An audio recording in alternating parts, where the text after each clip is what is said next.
আল্লাহর বান্দা কই ওইটা হইল আমি আল্লাহর দরবারে তাহাজ্জুদ নামাজ পড়তাম। যে আয়াতে কারিমা আমি আপনাদের কাছে খুতবায় তেলাওয়াত করছি, আল্লাহ কয় বন্ধু নবী গো, আপনি রাতের কিছু অংশ তাহাজ্জুদের নামাজ আদায় করেন। যদি আপনি তাহাজ্জুদের নামাজ আদায় করেন, অতি সত্বর আমার আল্লাহ তাআলা আপনি নবীরে মাকামে মাহমুদ দান করবে। যখন আমার নবীজির উপরে আয়াত নাজিল হয়, আমার নবীজি একটা না 3 দিন কান্না করেছে। আম্মা জান আয়েশা সিদ্দিকা বলে, আমি দেখলাম আমার নবীজি এমন ভাবে কান্না করে, নবীজির চোখ মুবারক গুলা কানতে কানতে একবারে লাল হইয়া ফুলা গেছে, নবীজির দাড়ি মুবারক গুলা পানি দিয়া চুপচুপা হয়ে গেছে। আমি গভীর রজনীতে ফজরের নামাজের ওয়াক্তের আগে আমি যখন আমার নবীর শোবে সাদিকের পরে দেখলাম নবীজির চোখ মুবারক গুলা ফুলা, আমি জিজ্ঞাসা করলাম ইয়া রাসূলুল্লাহ, ইয়া হাবিবাল্লাহ, নবী গো আপনি নবীজি এত লম্বা কইরা রুকু কোনোদিন দেন নাই, এত লম্বা সেজদা কোনোদিন দেন নাই, আজকে কেন আপনি নবী লম্বা রুকু সেজদা দিয়া আল্লাহর দরবারে কান্দেন নবী গো? আমার নবী ডাক দিয়া কয়, হে আয়েশা শোনো, আমার আল্লাহ বলছে আমি নবী যদি তাহাজ্জুদ নামাজ পড়ি গো, আমার আল্লাহ আমি নবীরে যা ইচ্ছা সব দান করবে, শুধু তাই না মাকামে মাহমুদ দান কইরা দিব। হে আয়েশা, আমি আমার আল্লাহর দরবারে আমি নবীর জন্য কান্না করি না, আমি নবী কান্না করি আমার উম্মত যে দুনিয়াতে আল্লাহর দরবারে নামাজ করবে, রোজা রাখবে, হজ যাকাত করবে, আমার কোন উম্মত যদি তাহাজ্জুদের নামাজটা পড়া আমার আল্লাহর কাছে কোনো কিছু চায়, আমার আল্লাহ আমার উম্মতের তা দিবনি, আমি সেটার জন্য কান্দি। আম্মা জান আয়েশা কয়, ইয়া রাসূলুল্লাহ নবী গো, আমার আল্লাহ তো আপনার দোয়া ফিরাইতো না, আপনার দোয়া কবুল করবে নবী গো। আপনি বলেন না আমার আল্লাহ তাআলা আপনি নবীর দোয়া কবুল করছেনি? নবী আমার ডাক দিয়া কয়, আয়েশা রে, আমার আল্লাহ খবর দিছে জিবরাইল দিয়া, আমি নবীর কোন উম্মত যদি তাহাজ্জুদের নামাজ আদায় কইরা আমার আল্লাহর কাছে কোনো কিছু চায়, আমার আল্লাহ তাআলা আমি নবীর উম্মতের তা দান কইরা দিব। এ আয়েশা, আয়েশা শোনো রে, আমার উম্মত যদি তাহাজ্জুদের নামাজ আদায় করে আমার আল্লাহ যেহেতু আমার উম্মতের তা দান কইরা দিব রে আয়েশা, আমি নবী আমার আল্লাহর দরবার থেকে তা ছায়া নিয়ে আসছি। আয়েশা তুমি চিন্তা করো না, আমার উম্মতের জন্য আমার আল্লাহ তাআলা ফয়সালা করে দিছে।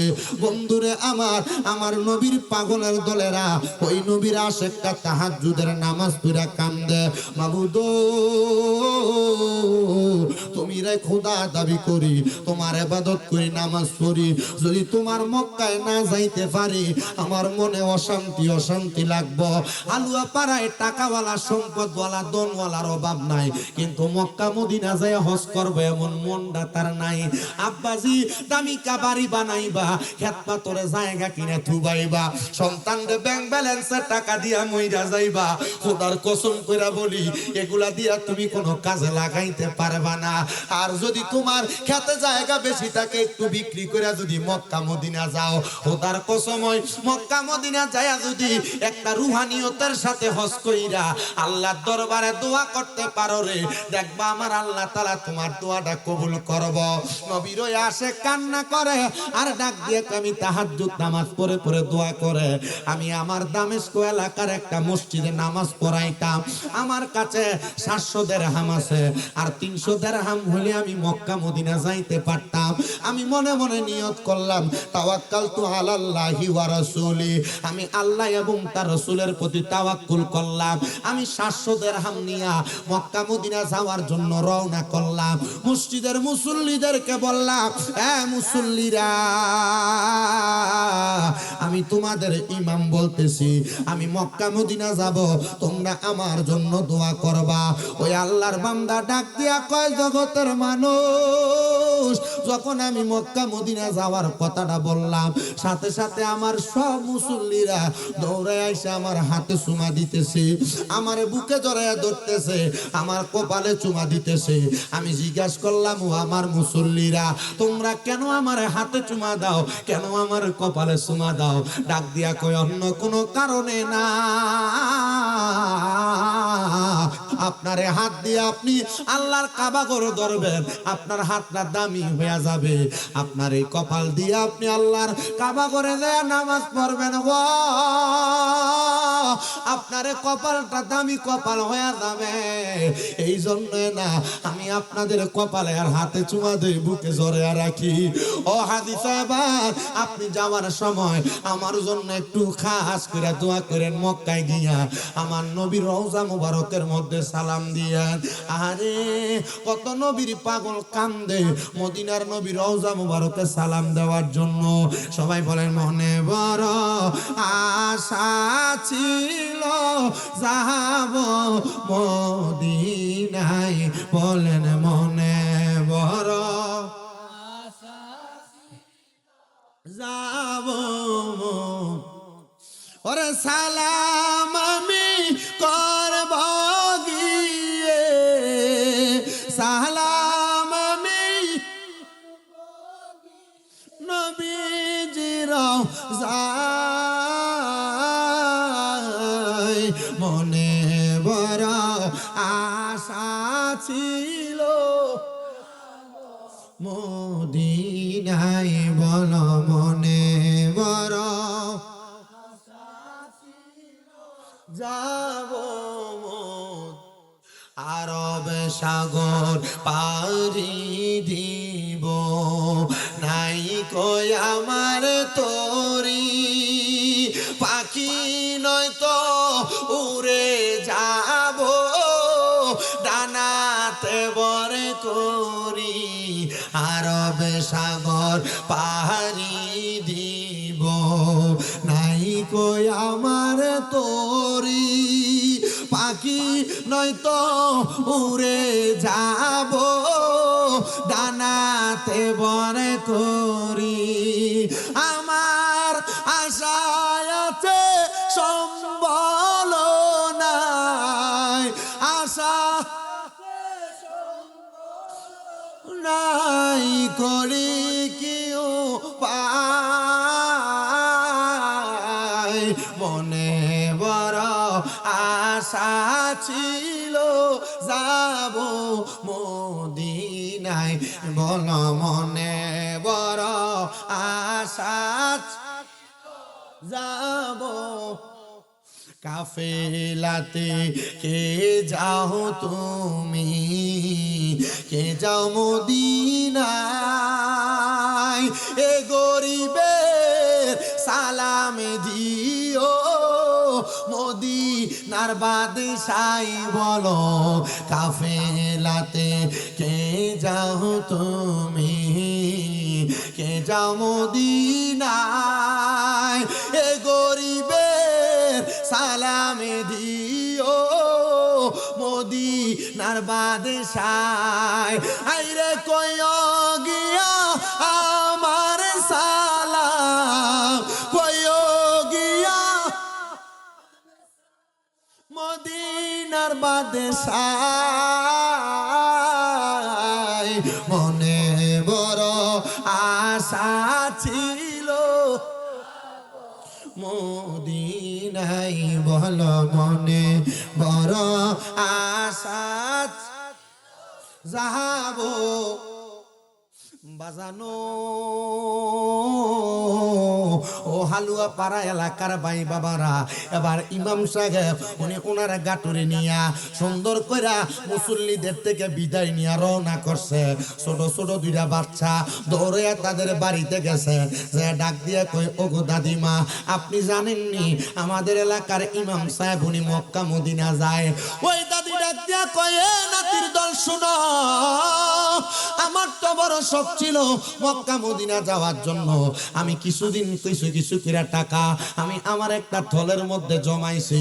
আমার বয়সের যে অবস্থা, আমি মক্কা মদিনা যাইতে পারবো কিনা জানি না। নাতিরে, যিনি মদিনায় যায়, যিনি মক্কায় যায়, ওনারে আমি একটু দেখা করতে চাই, আমার একটু দেখা করার ব্যবস্থা করে দাও। দুই নাতি সহ দাদিমা লাঠি বট দিয়া দিয়া সামনে রাস্তায় এসে দাঁড়াইছে, আর দাঁড়ানোর সাথে সাথে হযরত হক আল্লাহর ওলি। উনি ডাক দিয়া কয়, ও দাদিমা, আপনি কেন আমার রাস্তায় আটকে দাঁড়াইলেন? উনি ডাক দিয়া কয়, কেন দাঁড়াইলেন? আমার রাস্তাটা আপনি যদি আটকে দেন, আমি মক্কা মদিনা যাইতে আমার দেরি হয়ে যাবে। দাদিমা বুড়িমাটা ডাক দিয়া কয়, বাবা, আমার বড় একটা শখ ছিল মক্কা মদিনা যাইতাম, কিন্তু আমার টাকায় কুলায় না। আমি অল্প কিছু দিরহাম জমাইছি, যেটা দিয়ে আমি মক্কা মদিনা যাইতে পারবো। বাবারে, আমি যেহেতু বয়স শেষের দিকে চলে গেছে, তুমি আমার কোটিটা রাইখা দাও, এটা তুমি মক্কা মদিনা যায় খরচ করবা। তবে আব্বাজি, আমার সালামটা রসুলের পাকে রওজা মুবারকে দিবা। ও বন্ধু, যখন এই কথাটা বলছে গো, বলার সাথে সাথে আল্লাহর ওলি আল্লাহর দরবারে একটা সাজদা দিয়া পড়ে গেছে। সাজদা দিয়া পইরা ডাক দিয়া কয়, আল্লাহ, আপনার কাছে চাইলে কোনো কিছু ফিরত চায় না, কোনো কিছু খালি যায় না। আল্লাহ, আপনি আমার যেই টাকাটার অভাব ছিল, যেই টাকাটা অপরিপূর্ণ ছিল, কম ছিল, আপনি বুড়ি মারে দিয়ে আমার টাকাটা আপনি পূরণ করে দিছেন। এবার ওই হযরতে আল্লাহর ওলি বুজুর্গ মানুষ বলে, আমি যাইতে যাইতে মক্কা শরীফ গেলাম হজ করার জন্য। আমি মক্কা শরীফ যাইয়া দেখি রে, আমার সেই বুড়িমাটা অল্প কিছু দিরহাম দিয়া সহযোগিতা করছে। আমার আগে উনি মক্কা শরীফ তাওয়াফ করতেছে, আমি উনাকে ধরতে পারলাম না। আমি মক্কা তাওয়াফ করে যখন সাফা মারোয়ায় গেলাম, আমি যাইয়া দেখলাম সাফা মারোয়ার এই পাশে আমি, আর ওই পাশে ওই মহিলাটা হাঁটতেছে। আমি ওই পাশে যাওয়ার পর দেখলাম এই পাশ দিয়া মহিলাটা হাঁটতেছে। আমার সাফা মারোয়ার 7টা তাওয়াফ যখন হয়ে গেছে, আমি 7টা তাওয়াফ শেষ কইরা রে, আমি এবার যখন বের হইলাম, আমার বের হওয়ার সাথে সাথে আমার নবীজির জন্মের জায়গা, আমার নবীজি যেই ঘরে মওলুদ হইছে ওই ঘরটা দেখা যায়। আমি দেখলাম ওই মহিলাটা ওই নবীর ঘর মুবারকের কাছে দিয়ে হাইটা ওই মহিলাটা সামনের দিকে চলে যাচ্ছে। আমি যা ডাক দিলাম, মা,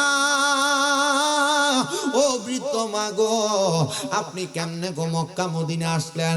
আপনার না টাকা ছিল না, আপনার না আসার মতো কোনো সম্পদ ছিল না। মহিলা ডাক দিয়া কয়, কেমনে আসছি জানো? আমি যেই এলাকা দামেস্কের মানুষ, ওই দামেস্কের বাদশা, আমি তোমার দিরহাম দিয়া ফিরে আসার সময় ওই বাদশা আমারে আইসা বলছে, আমারে নাকি বাদশা মক্কা মদিনা পাঠাবে। বাদশা ঘোড়ার পিঠে চড়াইয়া আমি মহিলারে মক্কা মদিনা নিয়ে আসছে। আমি মক্কায় হজ করছি। আল্লাহর বান্দা বুজুর্গ ডাক দিয়া কয়, আল্লাহ, কেউ 300 দিরহামের জন্য মক্কা মদিনা আসতে পারে না, আর কেউ 300 দিরহাম দান করার পরে বিনা টাকায় সে মক্কা মদিনা চলে আসে। কারণটা কি গো আল্লাহ?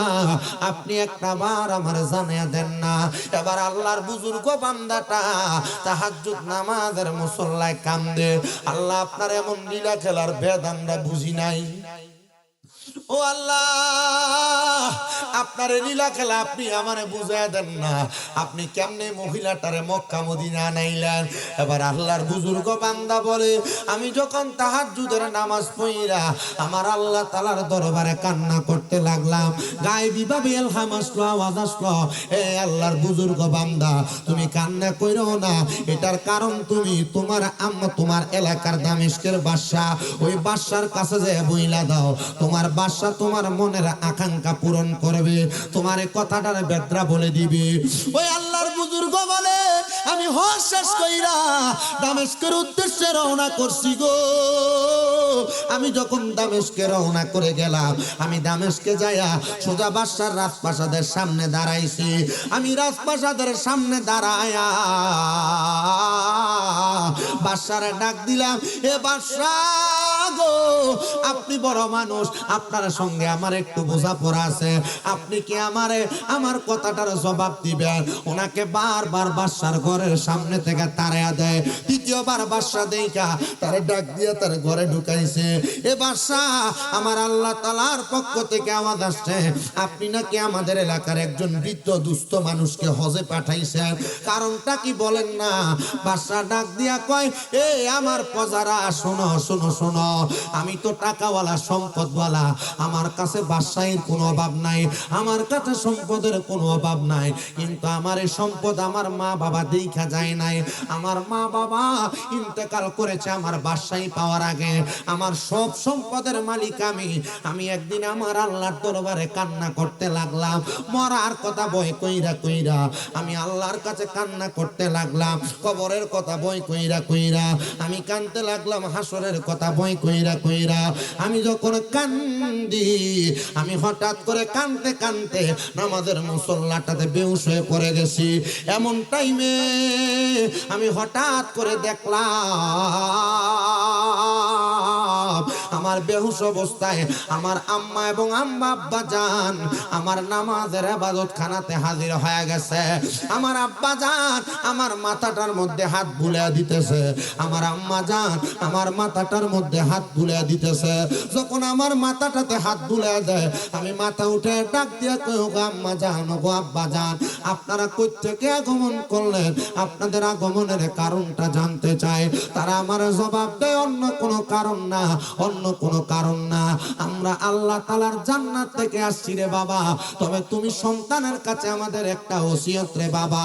আমার মদিনার কামলিওয়ালা দয়াল নবীর একজন পাগল বৃদ্ধ মহিলা তোমার এলাকার মধ্যে তোমার পজার আন্ডারে থাকে। ওই মহিলাটা মদিনার নবীর রওজা দেখার জন্য, আল্লাহর কাবা দেখার জন্য বড় পাগল পারা। তুমি একটু কষ্ট কইরা ওই মহিলাটারে মক্কা মদিনা পাঠাও। যদি তুমি মক্কা মদিনা পাঠাইতে পারো, আমার আল্লাহ তাআলা আমি মা বাবার কাছে ওয়াদা করছে রে, আমরা সহ তুমি সন্তান জান্নাতি হয়ে যাইবা। বাদশা ডাক দিয়া কয়, জগতের মানুষ, আমি আল্লাহর জান্নাত পাওয়ার জন্য আমি কবরকে ভয় কইরা, হাসরকে ভয় কইরা এই বৃদ্ধ মহিলাটারে মক্কা মদিনা পাঠাইছি। বলে কেমনে পাঠাইছেন? একটাবার বলেন না। বলে অন্য কোনো কারণ না, অন্য কোনো কারণ না, আমি একটা কারণে পাঠাইছি, আমার মা বাবা জান্নাতি হবে সেই জন্য, আমি জান্নাতি হবে সেই জন্য পাঠাইছি। বলে আপনার মা বাবা জান্নাতি হইছে কিনা আপনি জানেন নাকি? বলে না না না, আমি এখনো আমার আম্মা আব্বারে আর স্বপ্ন দেখি নাই। আল্লাহর ওই বুজুর্গ বান্দা ডাক দিয়া সামনে আইনা কয়, বাদশা আপনি আমার সামনে বসেন, আপনি আপনার মুখ দিয়া একবার সূরা ফাতিহা, তিনবার সূরা ইখলাস, কয়েকবার ইস্তেগফার, কয়েকবার দুরূদ শরীফ পড়া চক্ষু বন্ধ করে সিজদার মধ্যে যায়া আপনি আমার মনিবকে দেখার চেষ্টা করেন। আল্লাহর ওই বুজুর্গ বান্দা এই কাজটা যখন করাইলো, উনি বলেন আমি কান্না করতে করতে আমার নামাজের মুসল্লাতে আবার বেহুশ হয়ে গেলাম। আমি দেখলাম আমার আম্মা আব্বা জান্নাতের মধ্যে সুন্দর একটা থাল নিয়া দামি দামি খাবার ভক্ষণ করতেছে। আমি জিজ্ঞাসা করলাম, ও মা, এত দামি খাবার পাইলেন কই গো? কোন জায়গা থেকে আমার আল্লাহ তাআলা আপনারে দিল?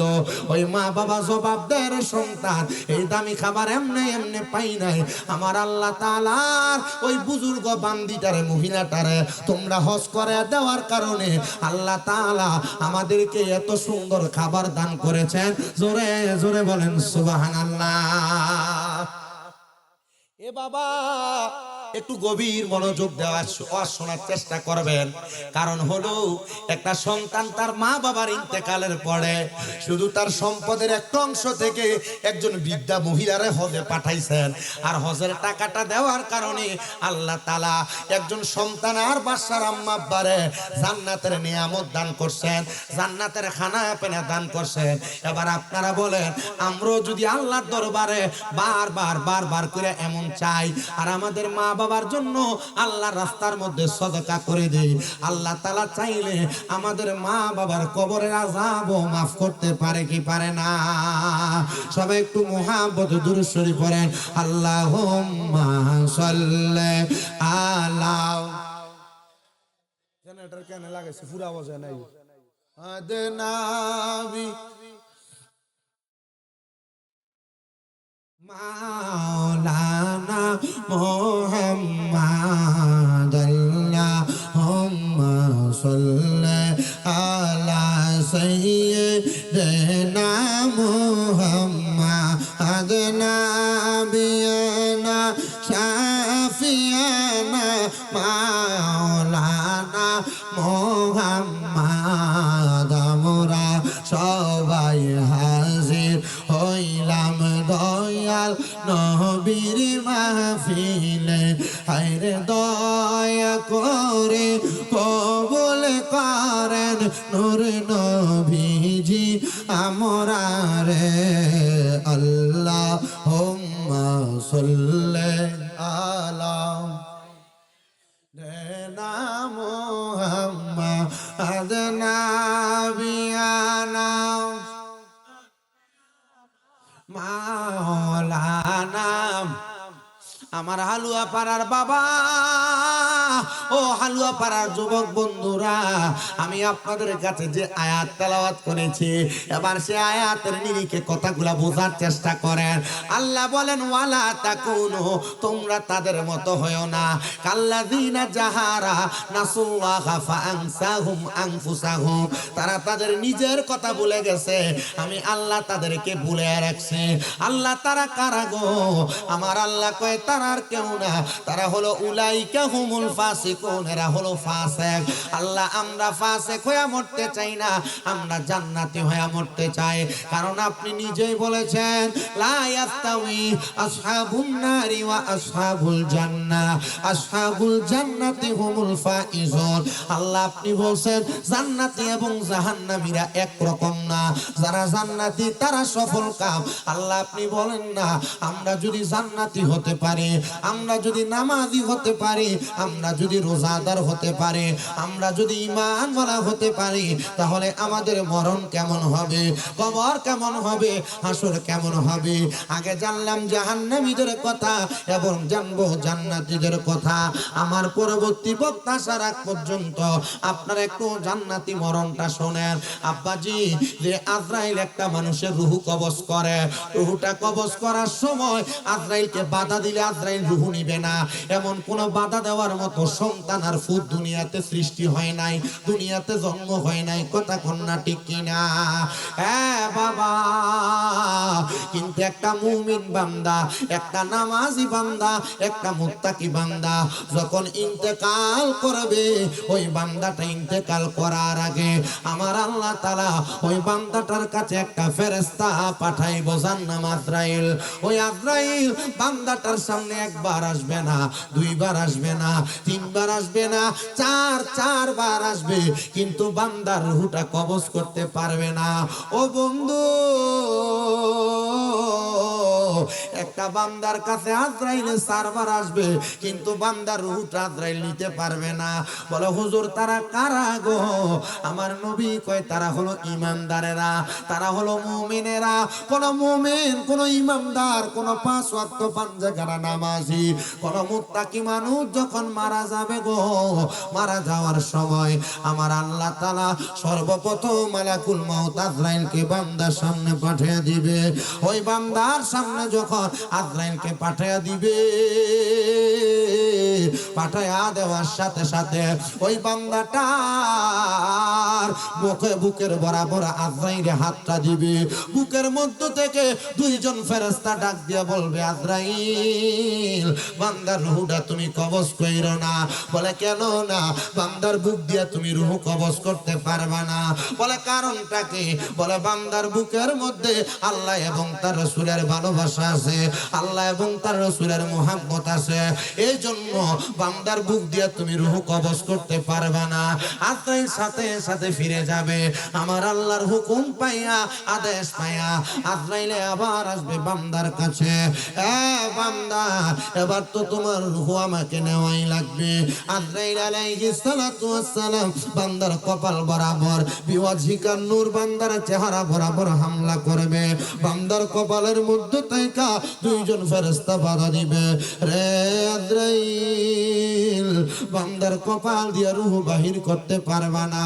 বলে কারণ কি? কোন কারণে বান্দার রূহটা কপাল দিয়ে বের করা যাবে না? বলে বান্দা এই কপাল দিয়া 5 ওয়াক্ত নামাজের সিজদা দিয়েছে। এই জন্য বান্দার কপাল দিয়ে রূহ বাহির করা যাবে না, কারণ বান্দার কপালের ভিতরে নামাজের নূর আছে। এই জন্য বান্দার কপাল দিয়ে রূহ বাহির করা যাবে না। মুসলমান ইমানদার, এবার আজরাইল আবার দ্বিতীয়বার ফিরে যাবে। যখন দ্বিতীয়বার ফিরে যাবে, আজরাইল আলাইহিস সালাতু ওয়াস সালামকে আমার আল্লাহ তাআলা আবার প্রেরণ করবেন। আবার যখন আবার প্রেরণ করবে, আজরাইল আলাইহিস সালাতু ওয়াস সালাম আয়েশা একটা বান্দার ডান হাত বরাবর, ডান বাহু বরাবর হামলা করবে রূহ নেওয়ার জন্য। ডান বাহু বরাবর হামলা করার সাথে সাথে আজরাইল আলাইহিস সালাতু ওয়াস সালামকে বাধা প্রদান করবে। রে আজরাইল, ও আজরাইল, শোনো শোনো শোনো শোনো শোনো শোনো, এই বান্দার রূহ তুমি ডান দিক দিয়ে কবজ করতে পারবা না। বলে কেন, কারণটা কি? বলে বান্দার ডান দিকে তার মা বাবার খেদমত আছে, এই জন্য বান্দার ডান দিক দিয়ে রূহ কবজ করা যাবে না। আজরাইল আলাইহিস সালাতু ওয়াস সালাম আবার ফিরে যাবে আমার আল্লাহ তাআলার কাছে। আবার আজরাইল আসবে আল্লাহর হুকুম পায়া দুনিয়াতে। যখন আবার আগমন করবে, আগমন করার পরে আবার ওই বান্দাটা বাম হাত বরাবর, বাহু বরাবর হামলা করবে। বাম দিক থেকে দুইজন ফেরেশতা বলবে, রে আজরাইল, বান্দার বাম দিক দিয়ে রূহ কবজ করতে পারবে না। বলে কেন পারবো না? বলে বান্দার বাম দিকে তার দান এবং সদকা গুলা আছে, এই জন্য বান্দার বাম দিক দিয়ে রূহ কবজ করতে পারবে না। আজরাইল আমার আল্লাহ তাআলার দরবারে তাকায় থাকবে, ও আল্লাহ, আপনি বলেন না গো, বলেন না, বান্দার রূহ আমি কেমন করে কবজ করব? আহারে, আমার আল্লাহর পক্ষ থেকে জানিয়ে দেওয়া হবে, আজরাইল, বান্দার রূহ এমন ভাবে কবজ করা যাবে না। বান্দার রূহ কবজ করার সময় বান্দা কালেমা পড়বে, কালেমা পড়ে পড়ে বান্দা দুনিয়া থেকে বিদায় হয়ে যাবে। বলে কেমন করে বিদায় হবে? বলে বান্দা বিদায় হওয়ার কাহিনীটা শোনো। বান্দা যখন বিদায় হবে, তার জবান দ্বারা কালেমা পড়বে। কারণ যারা নামাজি তারা কালেমা ছাড়া মরবে না, যারা রোজাদার তারা কালেমা ছাড়া মরবে না, যারা মুমিন ইমানদার তারা কালেমা ছাড়া মরবে না, যারা হক হালাল পথে চলছে তারা কালেমা ছাড়া মরবে না। হ্যাঁ বন্ধু, হ্যাঁ নবীর উম্মতের দল, আশিকে রাসূল ভাই বাবারা, একটু অন্তরের কানটা লাগে শোনো গো। ইমানদার বান্দাটা যখন এমন অবস্থায় থাকবে, আমার আল্লাহ তাআলা রহমতের দুইজন ফেরেশতা ইমানদার বান্দার সামনে পাঠিয়ে দিবে। যেই ফেরেশতাদের চোখের রং হবে নীল রঙের, ওই নীল রংওয়ালা ফেরেশতাগুলো যখন সামনে চলে আসবে, সামনে আসার সাথে সাথে ওই বান্দাটা তার বিছানার মধ্যে শুয়ে থাকবে, বান্দার মাথার মধ্যে হাত বুলিয়ে দিবে, বান্দা আরামসে ঘুমায়া যাবে। আর নাকের কাছে মেশক আম্বরের আতরের ঘ্রাণ লাগিয়ে দিবে। ওই আতরের ঘ্রাণটা লাগিয়ে দেওয়ার সাথে সাথে বান্দাটা হঠাৎ করে চক্ষুটা খুলবে। ওই ইমানদার বান্দার সামনে জান্নাতে একটা আপেল ধরা হবে, তুফা। ওই আপেল তুফা যখন ধরা হবে, বান্দা চক্ষুটা খুইলা পড়বে কালেমা তৈয়বা, লা ইলাহা ইল্লাল্লাহু মুহাম্মাদুর রাসূলুল্লাহ সাল্লাল্লাহু আলাইহি ওয়াসাল্লাম। জোরে জোরে বলেন না সুবহানাল্লাহ। ইয়া মুহাম্মদ মুস্তাফা নবী সাল্লাল্লাহু আলাইহি, ইয়া মুহাম্মদ মুস্তাফা নবী সাল্লাল্লাহু আলাইহি।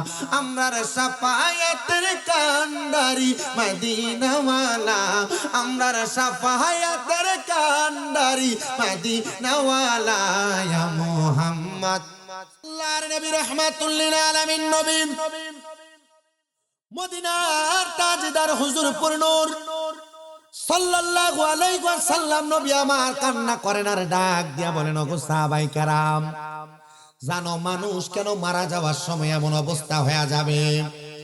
নবী আমার বলেন, উম্মত, এটার কারণ একটা না রে, এটার কারণ আমার আল্লাহ তাআলা অনেকগুলো আমি নবীর মাধ্যমে বর্ণনা করেছেন। ইয়া রাসূলুল্লাহ, ইয়া হাবিবাল্লাহ, নবী গো, আপনি নবী বলেন না কেন এমন ভাবে মারা যাবে?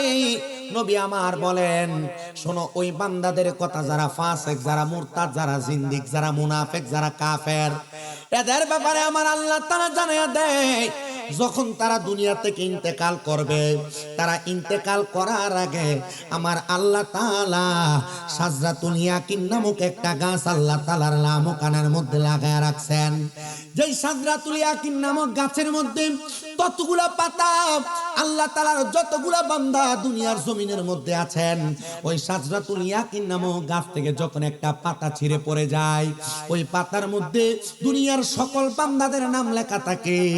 ওই পাতার মধ্যে যার নাম লেখা থাকে, ওই নামওয়ালা বান্দাটার কাছে আমার আল্লাহ তাআলা হযরত আজরাইল আলাইহিস সালাতু ওয়াস সালামকে প্রেরণ করেন। আজরাইল আলাইহিস সালাতু ওয়াস সালাম যখন ওই বান্দাটার সামনে আগমন করে, ওই বান্দাটা আজরাইল আলাইহিস সালাতু ওয়াস সালামকে দেখার আগে আজরাইলের সঙ্গে আমার আল্লাহ তাআলা দুইজন ফেরেশতা প্রেরণ করেন। দুইজন ফেরেশতা, যেই ফেরেশতাদের চোখের রং হয় নীল, ওই নীল রংওয়ালা ফেরেশতাদের চেহারাটা দেখা আজরাইল আলাইহিস সালাতু ওয়াস সালামের সামনে কোন বেঈমান বেআমল বেনামাজি বান্দাটা বিছানাতে প্রস্রাব পায়খানা করে দেয়। মদিনার কামলিওয়ালা নবী বলেন, উম্মত শুনো শুনো গো, যখন বান্দাটা বিছানার মধ্যে প্রস্রাব পায়খানা করে দেয়, ওই বান্দাটার তখন ওযু ছুটে যায়। যে বান্দার ওযু থাকবে না, ওই বান্দা ঈমান নিয়ে মরার মতো কোনো গ্যারান্টি নাই। ওই বান্দাটা তখন তার মৃত্যুর বিছানার মধ্যে ছটপট ছটপট করতে থাকে। ওই বান্দাটা যখন মৃত্যুর বিছানার মধ্যে ছটপট করতে থাকে, এবার আজরাইল আলাইহিস সালাতু ওয়াস সালাম বান্দার সামনে দাঁড়ায়া যায়। আজরাইল আলাইহিস সালাতু ওয়াস সালাম বান্দার সামনে যখন দাঁড়ায়া যায়, ওই বান্দার সামনে দাঁড়ানোর সাথে সাথে বান্দা তখন তার জিহ্বা দিয়া মাথার মুখ দিয়া বলতে থাকে, ওগো আজরাইল আলাইহিস সালাতু ওয়াস সালাম, আমার রূহ আপনি এমন ভাবে কবজ করবেন না, আমি এখনো পর্যন্ত মরণের জন্য প্রস্তুতি গ্রহণ করি নাই। আমি মৃত্যুবরণ করার পর কবরে কি নিয়ে থাকবো, আমি সেটা নিয়ে এখনো পর্যন্ত কোনো চিন্তা ভাবনা করি নাই। আপনি আমার রূহটা নেওয়ার জন্য একটু অপেক্ষা সাধন করেন। হযরতে আজরাইল আলাইহিস সালাতু ওয়াস সালাম তখন ওই বান্দাটার দুই চোয়ালের মাঝখানে তার জিহ্বাটা কামড় পরায়া দিবে। তখন বান্দা আর কোনো কথা বলতে পারবে না, বান্দা আর কোনো কথা বলতে পারবে না। এবার বান্দাটা যখন জিহ্বার মধ্যে কামড় দিয়া দিবে রে বাবারা, ওই বান্দাটা ওই সময় আজরাইল আলাইহিস সালাতু ওয়াস সালামকে তার চোখের ইশারা দিয়া বোঝানোর চেষ্টা করবে, ওগো আজরাইল আলাইহিস সালাতু ওয়াস সালাম, আপনি আমাকে এই মুহূর্তে আমার মরণের রূহটা নেওয়ার জন্য অপেক্ষা করেন, কারণ আমি এখনো পর্যন্ত মরার জন্য প্রস্তুতি গ্রহণ করি নাই। রূহটা যখন তার চোখ দিয়ে আজরাইলকে ইশারা দেওয়ার চেষ্টা করবে, তখন মালাকুল মাউত আজরাইলের চেহারা এত ভয়ঙ্কর বিকট চেহারা, ওই বিকট ভয়ঙ্কর চেহারাটার দিকে তাকানোর সাথে সাথে বান্দার চোখগুলা উল্টে যাবে। বান্দার তখন আর ডাইনে বামে দেখতে পাবে না।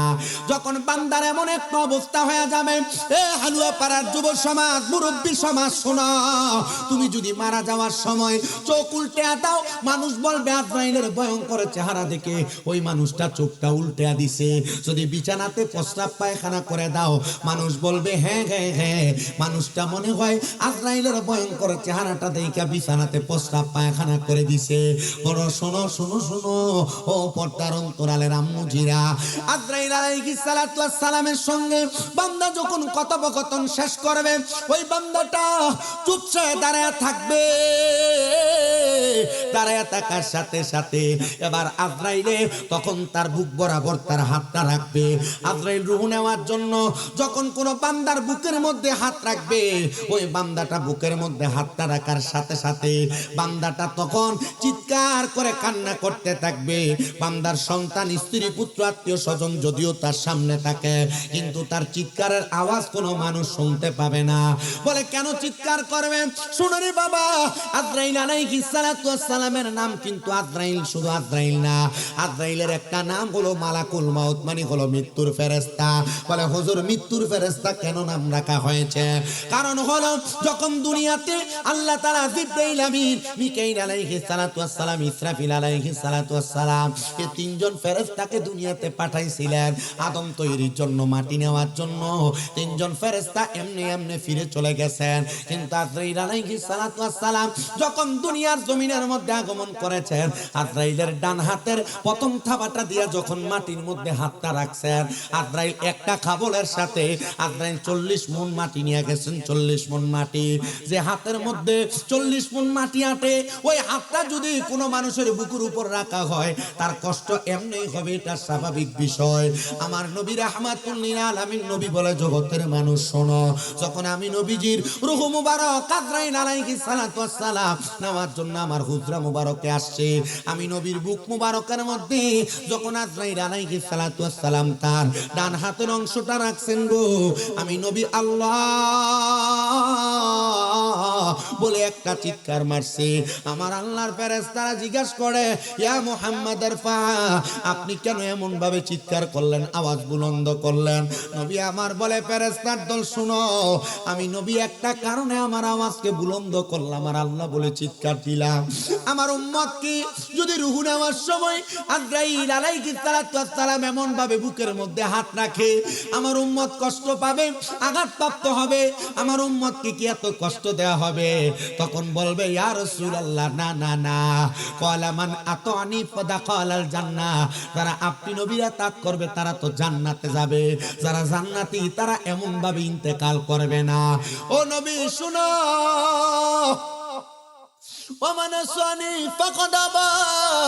যারা আপনি নবীর পথে চলবে না, আপনি নবীরে মানবে না, তারা গুমরাহী হয়ে যাবে। ও মায়ার নবী রাহমাতুল লিল আলামিন নবী গো, আপনি নবী আমাদেরকে জানায়া দেন না। ও গো নবী, তখন তার রূহটা কেমন করে নেওয়া হবে?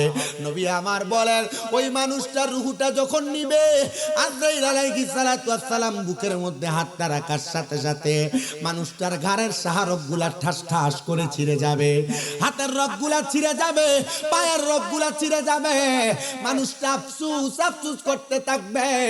ইয়া রাসূলুল্লাহ, এমন আফসোস যদি করে আপনি নবী বলেন না অবস্থাটা কেমন হবে? নবী আমার বলে, স্বাভাবিক কোনো অবস্থা না রে, স্বাভাবিক কোনো অবস্থা না, তার অবস্থা বড় ভয়ঙ্কর হয়ে যাবে। বান্দার ঘাড়ের রগ আর হাতের রগগুলা ছিঁড়া যাওয়ার সাথে সাথে বান্দার রক্ত চলাচল করতে পারবে না, তখন বান্দার রক্তগুলা নাক আর মুখে দিয়া বের হয়ে যাবে। নাকে মুখে দিয়া রক্ত বাইর হইলে এটা ভালো মরণ না, এটা ইমানদারের মরণ না। বিছানায় প্রস্রাব পায়খানা করে দিলে এটা ভালো মানুষের মরণ না। বান্দা চোখ উল্টে দিলে ভালো মানুষের মরণ না। জিহ্বায় কামড় দিয়া দিলে এটা ভালো মানুষের মরণ না।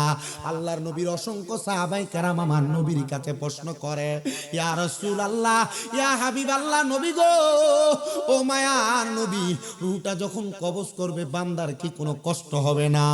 আমার নবী কান্দে আর হযরতে পয়গম্বর ইদ্রিস আলাইহিস সালাতু ওয়াস সালামের কথা নবীর উম্মতদেরকে স্মরণ করায়। আল বিদায়া ওয়ান নিহায়া একটা কিতাব ইসলামিক ফাউন্ডেশন কর্তৃক ছাপানো 14 খণ্ডের ওই কিতাবের হযরত ইদ্রিস নবীর জীবনী পড়তে যে আমি দেখলাম, পয়গম্বর ইদ্রিস নবী বলেন, দুনিয়ার মানুষ শুনো, একটা জীবিত বকরিকে ছাগলকে যদি জেতা অবস্থায় লটকায় দেওয়া হয় আর তার চামড়াটা টাইনা টাইনা ছিঁড়া ফেলা হয়, ওই বকরিটার যত কষ্ট হবে, একটা মানুষ বেঈমান, বেআমল, বেনামাজি, হারামখোর, সুদখোর, ঘুষখোর, পরের হক মাইরা খানেওয়ালা ব্যক্তিটার রূহ যখন কষ্ট হবে, ওই মানুষটার কাছে তার চাইতে আরো বেশি কষ্ট হবে। মনে হবে তার শরীরের চামড়াটা টাইনা টাইনা ছিঁড়া ফেলা হচ্ছে। হালুয়া পাড়ার যুব সমাজ, মুরব্বী সমাজ, শুনো শুনো রে, রূহটা যখন কবজ করা হবে, ওই বান্দাটা আফসোস আফসোস করতে থাকবে। বান্দার খাঁচাওয়ালা রূহটা দেহটা পড়ে থাকবে, বান্দার রূহটা আজরাইল আলাইহিস সালাতু ওয়াস সালামের হাতে থাকবে। আজরাইল যখন কোন বেনামাজি হারাম করে রূহটা তার হাতের মধ্যে নিবে, একটা কাপড় দ্বারা আজরাইল তার নাকাংশটাকে এমন ভাবে আবদ্ধ করে দিয়া বাঁধাইয়া রাখবে। এ আজরাইল, কেন তুমি তোমার নাককে বাঁধাই করে রাখলা? আজরাইল আলাইহিস সালাতু ওয়াস সালাম বলে, জগতের মানুষ শুনো শুনো গো, একটা কারণে আমি আমার নাকে কাপড় লাগাইব। তখন আমি বান্দাটারে নাকে কাপড় লাগাই নিয়ে যাব রূহটাকে। রূহ আমাকে বলবে, আজরাইল তুমি কেন আমার এত তাড়াতাড়ি নিয়ে যাও? যদি তুমি জানতা আমার জন্য আমার আল্লাহ তাআলা কত যন্ত্রণাদায়ক শাস্তি রেডি করে রাখছে, তাহলে তুমি আমার এত তাড়াতাড়ি নিয়ে যাইতা না, আরো আস্তে আস্তে নিয়ে যাইতা। রূহ যখন নিয়ে যাবে রে বাবা, রুহুটা নিয়ে যাওয়ার সময় সর্বপ্রথম প্রথম আসমানের সামনে আজরাইল আলাইহিস সালাতু ওয়াস সালাম রুহুটা নিয়ে যাবে।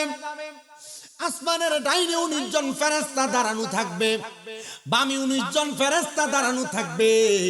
আর ওই ফেরেশতারা বান্দার রুহুর দিকে থু থু নিক্ষেপ করবে, কারণ বান্দা বেনামাজি। নামাজ যারা পড়ো না তোমাদের রুহু দেখে দেখে তখন ফেরেশতারা থু থু নিক্ষেপ করবে। রোজা যারা রাখো না তোমাদের রুহুকে দেখে দেখে ফেরেশতারা থু থু নিক্ষেপ করবে। তোমরা যারা দুনিয়ার জমিনের মধ্যে হারাম খাবার খাও, পরের হক মাইরা মাইরা খাও, গুনার কর্মকাণ্ড করো, তোমাদের রুহুটা দেখে আজরাইল আলাইহিস সালাতু ওয়াস সালাম থু থু নিক্ষেপ করবে। তখন আজরাইল আলাইহিস সালাতু ওয়াস সালাম ওই 19 জন ফেরেশতার কাছে বলবে, এ ফেরেশতার দল, তোমরা বলো কেন বান্দার দিকে থুতু নিক্ষেপ করো? তখন ফেরেশতারা ডাক দিয়ে জবাব দিবে, বান্দা গুনাহগার, গুনাহ করতে করতে তার রূহের মধ্যে একটা দুর্গন্ধ তৈরি হয়ে গেছে।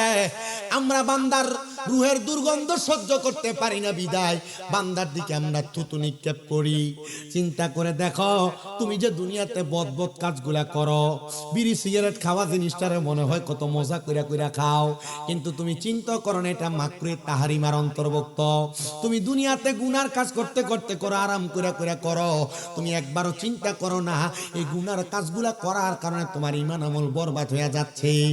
ও বান্দা, তোমার রুহুটা যখন নিয়ে যাবে তখন আজরাইল একমাত্র থুতু দিবে, তোমার রুহু থেকে দুর্গন্ধ বের হবে। এই কারণে দেহ তো মাটি খেয়ে ফেলবে, তোমার নফসের বিচার হবে, তোমার রুহের বিচার হবে।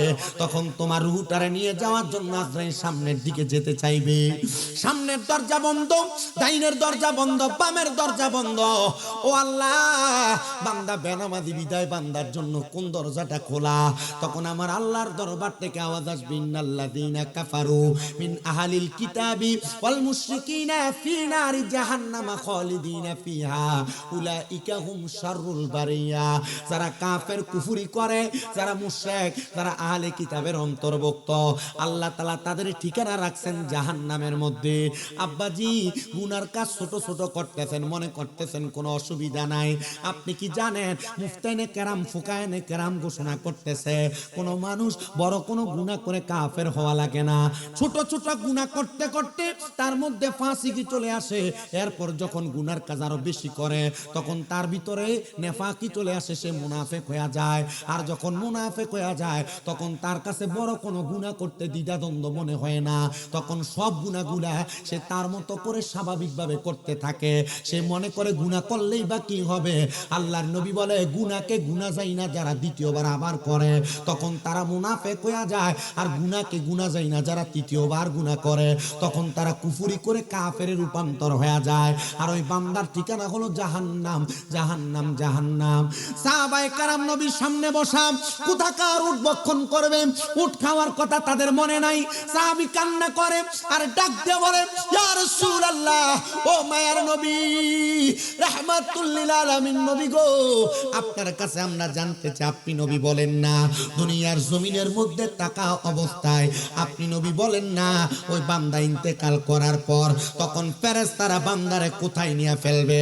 বলে জান্নাত না, বান্দারে যে জায়গায় নিবে সে জায়গার নাম হলো জাহান্নাম। ইয়া রাসূলুল্লাহ, কতদিন সেই জাহান্নামের মধ্যে রাখবে জানার দরকার আছে না নাই? আপনাদের কি কষ্ট হইতেছে? অসুবিধা হচ্ছে? আমি যে ওয়াজগুলা করতেছি আপনার কাছে ভালো লাগতেছে? আপনার কাছে মনে হইতেছে যে হুজুর এটা তো ওয়াহাবিরার মাহফিলে ওয়াজ করে, আমরার মাহফিলে ওয়াজ হয়, আমার সাবজেক্ট দিছে খুব সুন্দর। আপনারা যারা আসছেন আপনারা হইলেন আমার নিট শ্রোতা। নিট শ্রোতা বুঝেন তো? নিট মানে আপনারা বাছাই করার শ্রোতা। আমি কিন্তু এখনো জিকির আজকার করি নাই, করছি জিকির আজকার করি না, আমি ডাইরেক্ট ওয়াজে ঢুকছি। কারণ এই সময়টা হচ্ছে আমাদের গলার জোয়ার, এশারের পরে গলার জোয়ার। এখন যতটুক চিল্লা ওয়াজ করবো আপনারা ততটুক মনোযোগ দিয়ে শুনবেন।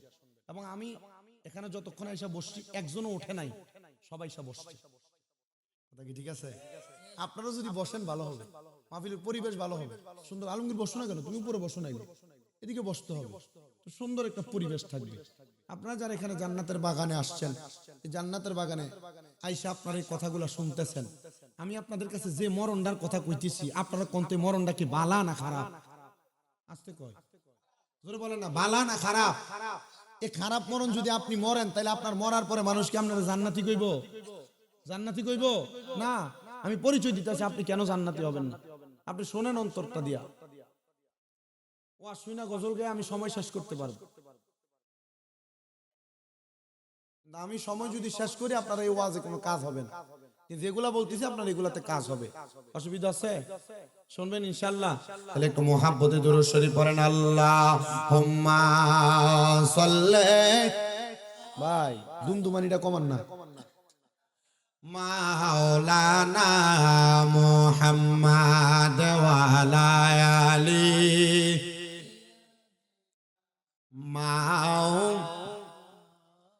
একদিন মাটির ভিতরে হবে গরে মন আমার, কেন বান্ধ দালান ঘর রে মন আমার, কেন বান্ধ দালান ঘর।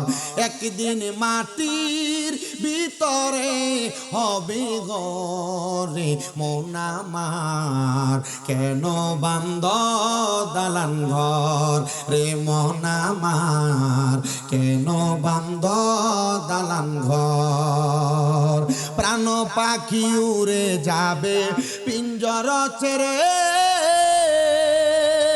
ধরা দমে সবই রবে তুমি যাবে চলে। বন্ধু বান্ধব যত মাতা পিতা তারা সুত, বন্ধু বান্ধব যত মাতা পিতা তারা সুত, সকলই হবে তোমার পরে মন আমার, কেন বান্ধ দালান ঘর। একদিন মাটির ভিতরে হবে ঘরে মন আমার, কেন বান্ধ দালান ঘর রে মন আমার, কেন বান্ধ দালান ঘর। দেহ তোমার চর্ম চর গলে পচে যাবে, শিরায় উপশিরা গুলো ছিন্ন ভিন্ন হবে। দেহ তোমার চর্ম চর গলে পচে যাবে, শিরায় উপশিরা গুলো ছিন্ন ভিন্ন হবে। মুন্ডু মেরু দণ্ড সবই হবে খণ্ড খণ্ড, মন্ড মেরু দণ্ড সবই হবে খণ্ড খণ্ড।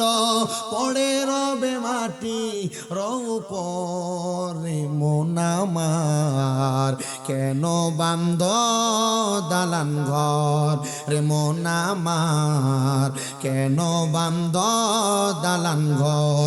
একদিন মাটির ভিতরে হবে ঘরে মন আমার, কেন বান্ধ দালান ঘর রে মন আমার, কেন বান্ধ দালান ঘর। প্রাণ পাখি উড়ে যাবে পিঞ্জর ছেড়ে, ধরা দমে সবই রবে তুমি যাবে চলে। বন্ধু বান্ধব যত মাতা পিতা তারা সুত, বন্ধু বান্ধব যত মাতা পিতা তারা সুত, সকলে হবে তোমার পরে মন আমার, কেন বান্ধ দালান ঘর রে মন আমার, কেন বান্ধ দালান ঘর। জবান বন্ধ নাই, জোরে জোরে পড়েন আল্লাহু আকবার। এ হালুয়া পাড়ার যুব সমাজ, মুরব্বী বাবারা শোনা, বান্দার রূহ যখন নিয়ে যাবেন, বান্দারে আমার আল্লাহ তাআলা একদিন দুই দিন না, সাহাবায়ে কেরাম প্রশ্ন করি ইয়া রাসূলুল্লাহ আপনি নবী বলেন না একটা বান্দাকে সর্বনিম্ন কতদিন জাহান্নামের আগুনের মধ্যে জ্বালানো হবে? রাহমাতুল লিল আলামিন নবী বলেন উম্মত শুনে নাও, একটা বান্দাকে জাহান্নামের আগুনের মধ্যে সর্বনিম্ন আমার আল্লাহ তাআলা 3000 বছর আগুনের মধ্যে জ্বালায়া দিবে। ইয়া রাসূলুল্লাহ রাসূলুল্লাহ, ইয়া হাবিবাল্লাহ, নবী গো আপনার কাছে জানতে চাই, আপনি নবী বলেন না 3000 বছর জাহান্নামের আগুনের মধ্যে যে জ্বালাইব, আমরা তো এই জাহান্নামের আগুন আপনার উম্মত সহ্য করতে পারবে না। নবী আমার বলেন উম্মত, ও উম্মতের দলেরা, আরে জাহান্নামের আগুনে তো 3000 বছর এমনি এমনি জ্বালাবে না। জাহান্নামের আগুনের রং হবে 3টা। ইয়া রাসূলুল্লাহ, ইয়া হাবিবাল্লাহ, কোন 3টা রং? বলে লাল রঙের আগুন হবে, লাল রং। ওই লাল রঙের আগুনের মধ্যে 1000 বছর বান্দারে দাও দাও দাও দাও করে জ্বালাইব। দুনিয়ার 500 বছরের সমান জাহান্নামের এক তিনরে বাবা। শোনো শোনো, ওই বান্দাটা জাহান্নার বছর জ্বলবে, আরে 1000 বছর লাগবে না। জাহান্নামের আগুনে যখন দাও দাও করে শরীরটা জ্বলবে, 1 মিনিটও লাগবে না, আপনার শরীরটা জ্বইলা আঙ্গেরা হয়ে যাবে। ফায়া কুন বইলা আমার আল্লাহ তাআলা আপনার আমার দেহটারে আবার বানায়া দিব, আবার আগুনে পুরবো, আবার দেহটা বানায়া দিব। হযরতে উম্মে মাকতুম আমার নবীরে প্রশ্ন করি, ইয়া রাসূলুল্লাহ, বান্দারে একবার জ্বালাইলে তো দেহের আগুনে একবারে জ্বইলা পুরা আঙ্গার হয়ে যাবে, তো বান্দাটারে আর কত আর কত আর কত জ্বালাইব? বলে বান্দা 1 ওয়াক্ত নামাজ ছাড়ে নাই, বান্দা বারবার নামাজ ছেড়ে দিছে, বান্দা বারবার গুনাহ করেছে, বান্দা বারবার পরের হক মেরে মেরে খাইছে, এই জন্য বান্দাটারে বারবার বারবার জাহান্নামের আগুনে জ্বালানো হচ্ছে। এ আমার বাবা, এ পর্দার অন্তরালের মা, শুনো, যে তো কবর এবং হাসুরের বয়ান আমারে দিছে, একটু শোনো ও বান্দা, শোনো গো, যখন তোমার 1000 বছর জাহান্নামের লাল আগুনে জ্বালানো হবে, এবার আরো 1000 বছর জাহান্নামের আগুনের রংটারে সাদা দোয়াওয়ালা বানায়া দিব। সাদা দোয়া যুক্ত আগুনের মধ্যে বান্দাটারে 1000 বছর জ্বালায়া, 1000 বছর পুরায়া, এবার জাহান্নামের আগুনের রংটারে আরো 1000 বছরের জন্য কালো ধোয়া যুক্ত বানাইব। বান্দাটারে জাহান্নামের আগুনে কালো ধোয়া যুক্ত আগুনে জ্বালায়া পুরায়া, যখন বান্দার দেহটা একবারে পুইরা আঙ্গার হয়ে যাবে, আবার সাহাবায়ে কারাম কান্দে আর বলে, ইয়া রাসূলুল্লাহ, তখন কি আপনার উম্মতদেরকে আর শান্তি দেওয়া হবে না? 3000 বছর পরে কি বান্দারে উম্মতরে মাপ দেওয়া হবে না? নবী আমার কান্না করেন আর বলেন, হ্যাঁ দেওয়া হবে। বান্দারে 3000 বছর জাহান্নামের আগুনে জ্বালায়া পুরায়া তাকাসুর নামক একটা জায়গাতে দাঁড় করে দিবে।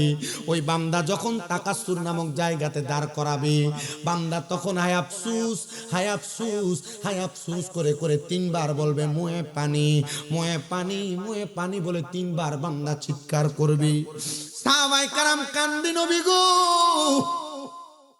দুনিয়াতে একটা মানুষ চুরি করলে মানুষকে যদি 5-7 মিনিট আঘাত করা হয়, মানুষ তার চুরির দায় স্বীকার করে, ওই বান্দাকে একবার বলবে না মাফ করে দাও, না না না, তখন বান্দা একবারও মাফ চাইবে না, বান্দা শুধু বারবার বলবে পানি পানি পানি পানি। নবীর সাহাবায়ে কারাম গড়াগড়ি করে নবীর সামনে কাঁদতেছে। আসছিল ওটের দাওয়াত খাওয়ার জন্য, কিন্তু এখন দাওয়াত নাই, সাহাবায়ে কারাম শুধু কান্দে আর কান্দে। রাহমাতুল লিল আলামিন নবী কান্না করে আর বলে, ও সাহাবায়ে কেরাম শোনো, আমার আল্লাহ তাআলা একটা জাহান্নামী বান্দারে যখন জাহান্নাম থেকে তাকাসুর নামক জায়গাটাতে দাঁড় করে দিবে গো, ওই জায়গাটাতে বান্দা দাঁড়ায়া থাকবে, তখন বান্দাটা পানির জন্য আফসোস আফসোস করতে থাকবে। নবী গো, আপনার উম্মতকে কি তখন পানি দেওয়া হবে না?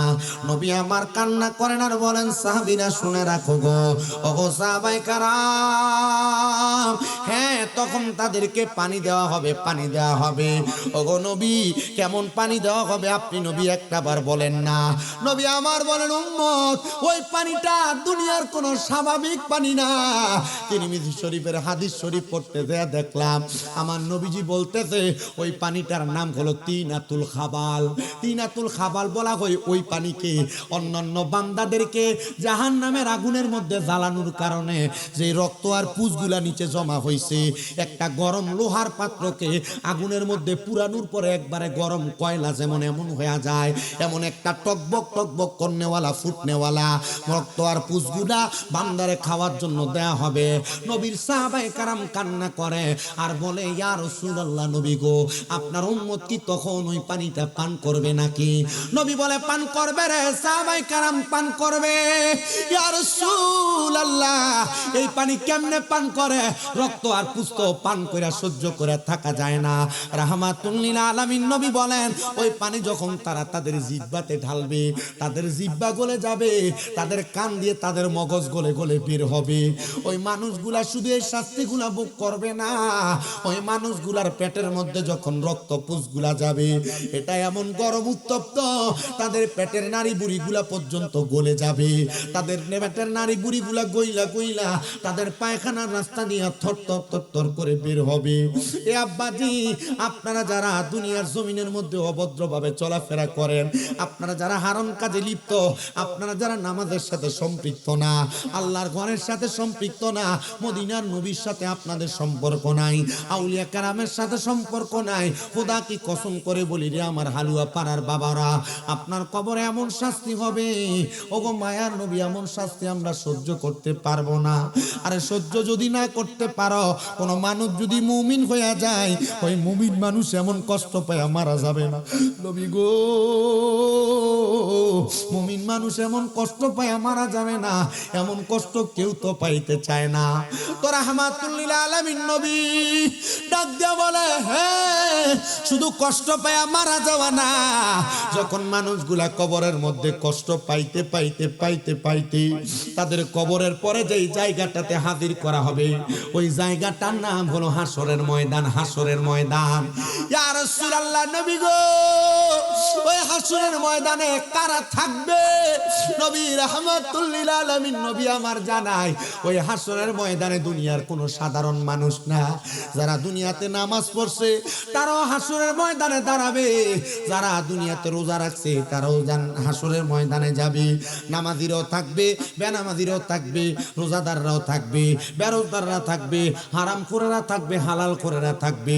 পুরা হাসরের ময়দানের মধ্যে শুধু উম্মত উম্মত উম্মত উম্মত উম্মত মানুষ আফসোস করতে থাকবে।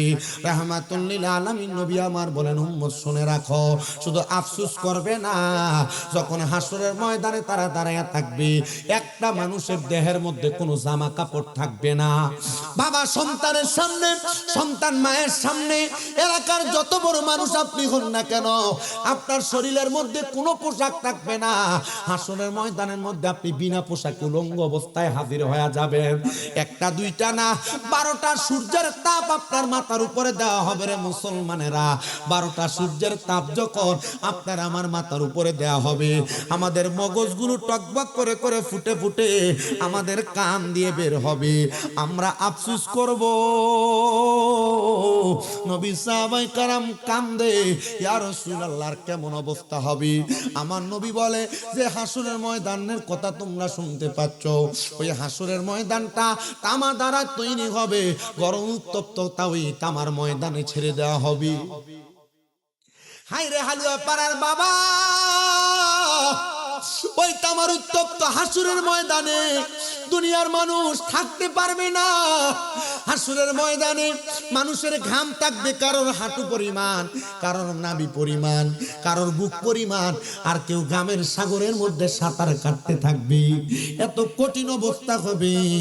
সাহাবায়ে কেরাম বলেন, ইয়া রাসূলুল্লাহ, আপনি কি তখন আপনার উম্মতদেরকে উদ্ধার করবেন না? নবী আমার বলেন, উম্মত শোনো, কেমন উদ্ধার আমি নবী করব জানো? হাসরের ময়দানের সব দিক থেকে আগুনের লীলাভূমি ছেড়ে দেওয়া হবে।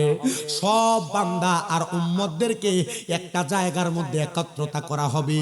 ডান দিক থেকে আগুন, বাম দিক থেকে আগুন, পেছন দিক থেকে আগুন তাদেরকে দৌড়ায়া হাসরের ময়দানের একটা কর্নারের মধ্যে দাঁড় করায়া দিবে। ওগো নবী, আপনি নবী তখন কোন জায়গাতে থাকবেন? নবী আমার বলেন, উম্মত শুনো, আমি নবী তখন পশ্চিম পশ্চিম দিক থেকে দৌড়ে হাসরের ময়দানে হাজির হয়ে যাব। আমি দেখব গো আমার উম্মতদের চেহারাগুলা একবারে মলিন মলিন মলিন মলিন দেখা যায়। একটা সন্তানের মা মারা যাওয়ার পরে, বাবা মারা যাওয়ার পরে এতিম সন্তানের চেহারাটা যেমন দেখা যায়, আমার উম্মতেরা এমন এতিমের মতো হাসরের ময়দানে দাঁড়ায়া থাকবে। ইয়া রাসূলুল্লাহ, ওই এতিম উম্মতদেরকে আপনি ছাড়া কে বাঁচাইবে গো? আমার নবী কান্দি আর বলে, সাহাবায়ে কেরাম তোমরা শুনো, আমি নবীকে আমার আল্লাহ তাআলা এমন একটা জায়গা দান করবে যে জায়গার ব্যাপারে আল্লাহ বলেছেন, ওয়া মিনাল লাইলি ফাতাহাজ্জাদ বিহি নাফিলাতাল লাকা আসা আইয়াবাসাকা রাব্বুকা মাকামাম মাহমুদা।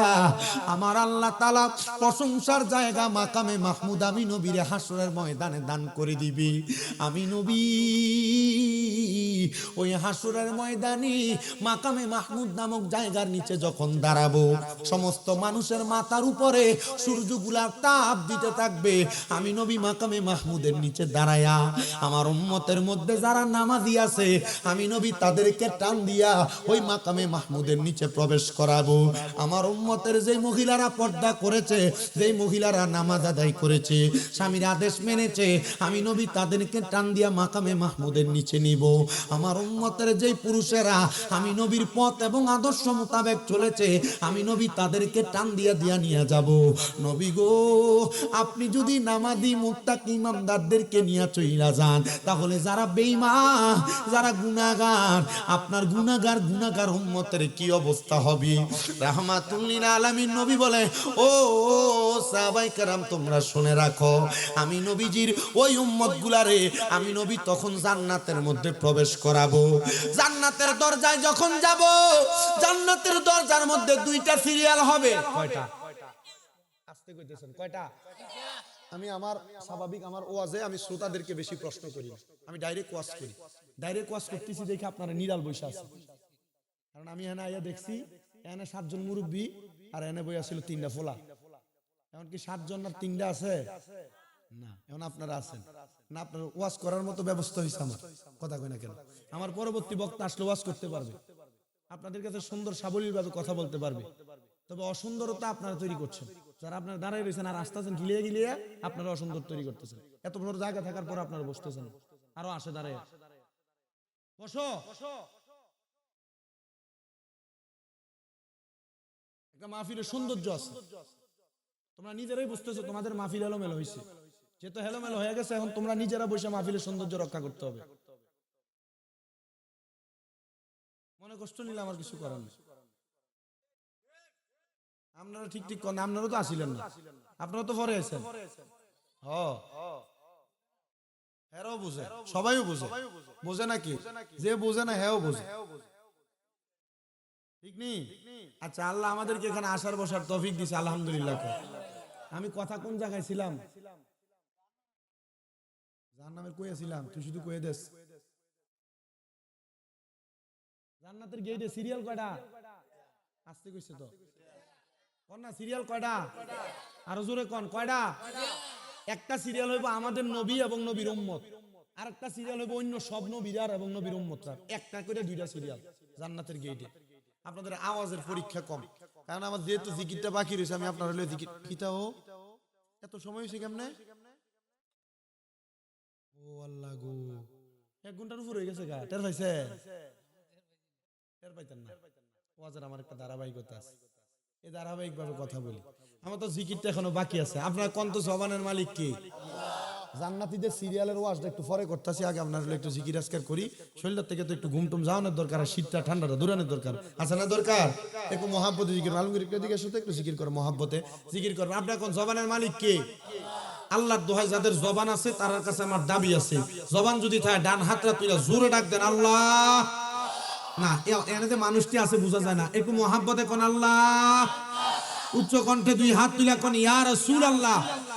ঘুরে বলেন ইয়া ওলি আল্লাহ।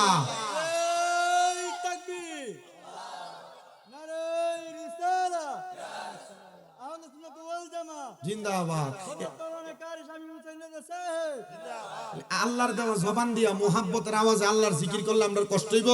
দেখো মুহাব্বতে আল্লাহ তাআলা জিকির করেন আল্লাহ আল্লাহ আল্লাহ আল্লাহ আল্লাহ আল্লাহ আল্লাহ আল্লাহ আল্লাহ দই বিনে গো আপন বলতে কে গো নাই জগতে মারহাবা আল্লাহ আল্লাহ দয়াল নবী বিনে গো আপন বলতে কে গো নাই জগতে মারহাবা আল্লাহ সবান্না কইলা আল্লাহ আল্লাহ আল্লাহ বেবে দেখি সব বিদেশি বেবে দেখি সব বিদেশি মিশে মায়ার ভবে তে আপন বলতে কে গো নাই জগতে আমার দয়াল নবী বিনে গো আপন বলতে কে গো নাই জগতে মাশাআল্লাহ আল্লাহ আল্লাহ আল্লাহর ডাকে স্মরণ নাই আল্লাহ আল্লাহ যারা তোমার অতি দয়া পাওন তারা তোমায় মিলে মিশে পরাইবে কাফন মারহাবা আল্লাহ আল্লাহ হাই গো যারা তোমার অতি দয়া পাওন তারা তোমায় মিলে মিশে পরাইবে কাফন মারহাবা আল্লাহ আল্লাহ মাটির নিচে করবে দাফন মাটির নিচে করবে দাফন ঘরে থাকতে দিবে না আপন বলতে কে নাই জগতে আমার দয়াল নবী বিনে আপন বলতে কে নাই জগতে মাশাআল্লাহ আল্লাহ আল্লাহ আল্লাহ আল্লাহ আল্লাহ মুর্শিদ আমার গলার মালা মুর্শিদ আমার গলার মালা মুর্শিদ আমার জাহানের জাহান মুর্শিদ পাইলে কোলে লইয়া জোরাইতাম পরাণ মারহাবা আল্লাহ আল্লাহ মুর্শিদ পাইলে কোলে লইয়া জোরাইতাম পরাণ মারহাবা আল্লাহ আল্লাহ মুর্শিদ আমার গলার মালা মুর্শিদ আমার গলার মালা মুর্শিদ আমার জানের জান মুর্শিদ পাইলে কোলে লইয়া জোরাইতাম পরাণ মারহাবা আল্লাহ আল্লাহ প্রাণের মুর্শিদ হায়রে মুর্শিদ কোনবা নেলু কাইসা মারহাবা আরে বনপুরা হরে ইনের মতো গো আমার রাইতে বারে জালা দয়াল মুর্শিদ মারহাবা আল্লাহ আল্লাহ মুর্শিদ আমার গলার মালা মুর্শিদ আমার গলার মালা মুর্শিদ আমার জানার জান মুর্শিদ পাইলে কোলে লইয়া জোরাইতাম পরাণ মারহাবা আল্লাহ আল্লাহ আল্লাহ আল্লাহ আল্লাহ রাসূল পাইতে আমি বায়াত হইলাম মুর্শিদ চাঙার হয় না যে বদনাম মুর্শিদ চাঙার হয় না যে বদনাম মারহাবা আল্লাহ আল্লাহ তরিকতের আমল কবরে কত বাই গেল পরে গো আমায় রাইকো সোনা জরে মুর্শিদা মাহারা মোর নাই মুর্শিদ চাঙান হয় না জয় বদনা মারহাবা আল্লাহ আল্লাহ জমানটা কুইলা আল্লাহ আল্লাহ আল্লাহ আল্লাহ একদিন নিয়া যাইবা ইমানদারবা নাইয়া নিও নবীজির প্রেম ইমানের মূল সবাই বোঝার তৌফিক দিও মারহাবা আল্লাহ আল্লাহ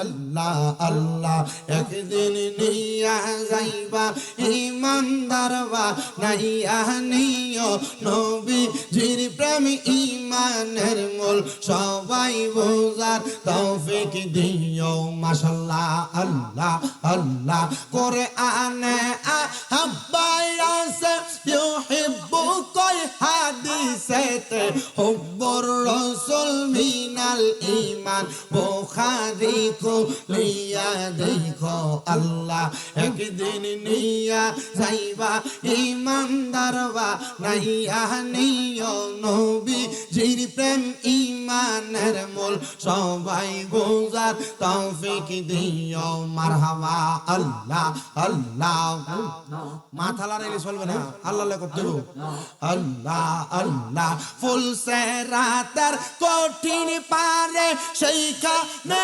নবীকে পাবে যে নবীকে নাসি নিবে জান্নাত পাবার আশা নাই ও আল্লাহ একদিন নিয়া যাইবা ইমানদারবা নাইয়া নিও নবীজির প্রেম ইমানের মূল সবাই বোঝার তৌফিক দিও মাশাআল্লাহ আল্লাহ আল্লাহ আল্লাহ আল্লাহ মা খাদিজা যাদের নানি ছিল মায়া বরদনি জাওয়ালে নূরে যাইতেন তিনি জাওয়ালে নূরে যাইতেন তিনি নবীকে খাওয়াইতে খানা আল্লাহ একদিন নিয়া যাইবা ইমানদারবা নাইয়া নিও নবীজির প্রেম ইমানের মূল সবাই বোঝার তৌফিক দিও মারহাবা আল্লাহ আল্লাহ আল্লাহ যাদের নামে মসজিদ বানাই যাদের নাম লেখে মাদ্রাসায় ইমাম পরে জুম্মার খুতবায় মুনাফিকরা চিনে না মারহাবা আল্লাহ আল্লাহ আল্লাহ একদিন নিয়া যাইবা ইমানদারবা নাইয়া নিও নবীজির প্রেম ইমানের মূল সবাই বোঝার তৌফিক দিও মাশাআল্লাহ আল্লাহ আল্লাহ আল্লাহ আল্লাহ আল্লাহ আল্লাহ আল্লাহ আল্লাহ আল্লাহ আল্লাহ আল্লাহ আল্লাহ আল্লাহ আল্লাহ আল্লাহ আল্লাহ আল্লাহ আল্লাহ লা ইলাহা ইল্লাল্লাহু মুহাম্মাদুর রাসূলুল্লাহ সাল্লাল্লাহু আলাইহি ওয়াসাল্লাম।